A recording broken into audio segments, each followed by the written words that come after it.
2010年湖北一场特大暴雨，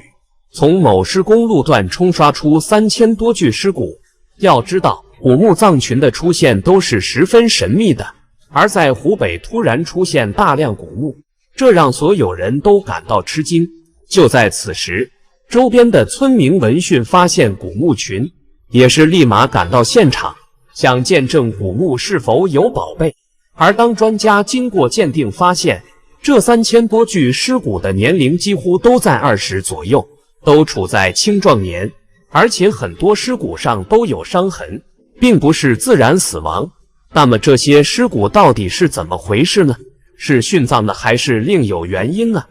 點個關注，點個讚，我們接着往下看。在一般的工程施工中，發現墓葬或者說是屍體，也不算什麼稀奇的事情。但是在2010年9月的一天，位於湖北宜昌黄花鄉一處高速公路的施工過程中，卻意外地發現了一處聚集埋葬了3000多具屍骨的墳地。那麼如此規模的屍骨被發現，到底是一場意外還是預謀許久的呢？而在當地突然發現3000多具屍骨，肯定要引起軒然大波和轟動，而這一切和一場大雨有着密不可分的關係。因為暴雨的冲刷，有一位工人掉落到施工造成土坑內，就在附近的人準備將這位工人拉出土坑的那一瞬間，原本熱鬧的工地瞬間安靜下來。掉入土坑的工人眼見氣氛瞬間安靜，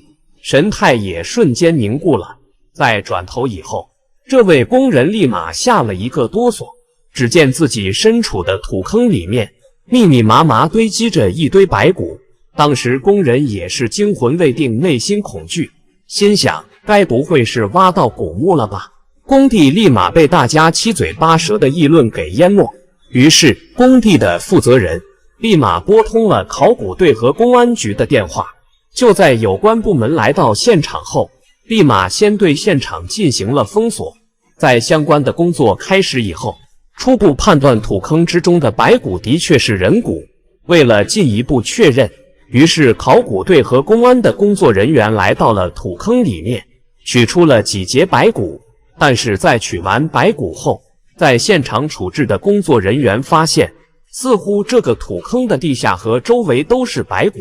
帶着這種想法，於是考古隊進行了一場大範圍的搜索和發掘。在發掘完的統計中，從原本只想到的幾具白骨，到一共發掘出3000多具，如此龐大的數量做出的反差和對比，讓在場的所有人都感到大吃一驚和不可思議。3000多人被集中埋在一塊。查閱了當地的相關歷史資料和記載後，考古隊沒有任何的頭緒，並且在公安部門的走訪調查中，結合歷史等的因素，當地也不存在集體死亡的情況。最重要的是，根據考古隊的檢測和判斷，這些被集中埋葬在一起的屍骨歷史並不久遠，並不是所謂和之前比如秦公大墓那樣的人殉。因為屍骨的年代被考古隊證實並不超過100年，而在明英宗復辟之後，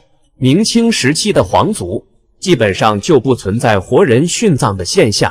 3000多人的殉葬，在不足100年的歷史時間裡面，簡直想都不敢想。排除了殉葬的因素之後，這個時候現場就有人提出，在100年的近代中國歷史中，有着無數的戰爭。那麼，這些被集中埋葬在一起的屍骨，會不會是這些戰爭的犧牲品呢？這個推測，根據時間線索以及結合歷史背景，還是存在着極大的合理性。特別是根據現場的情況來看，也存在着這種推斷的可能性。於是，當地的有關部門立馬讓相關的機構和研究人員查詢相關的歷史資料和文獻，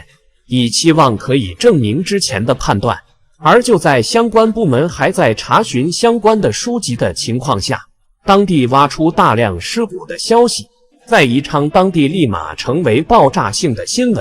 就在各種民間的推測喧囂塵上的時候，一位70多歲、滿頭白髮老人的出現，使得3000多具屍骨的由來之謎徹底解開。事情的起因就是在有一天，考古現場的工作人員發現，遠處走來了一個步履蹣跚、銀髮蒼蒼的老人。就在工作人員上前去詢問的時候，只見這位老人哆哆嗦嗦跪在這些白骨面前，泣不成聲。老人的舉動也吸引了周圍人的注意。很快，這位老人就被攙扶到休息區，工作人員也準備進一步的詢問這些屍骨的來歷。還沒等工作人員詢問，老人就表示自己清楚這些屍骨的來歷，這些屍骨都是人民英雄。通過進一步的詢問，眾人得知這位老人就是當地人，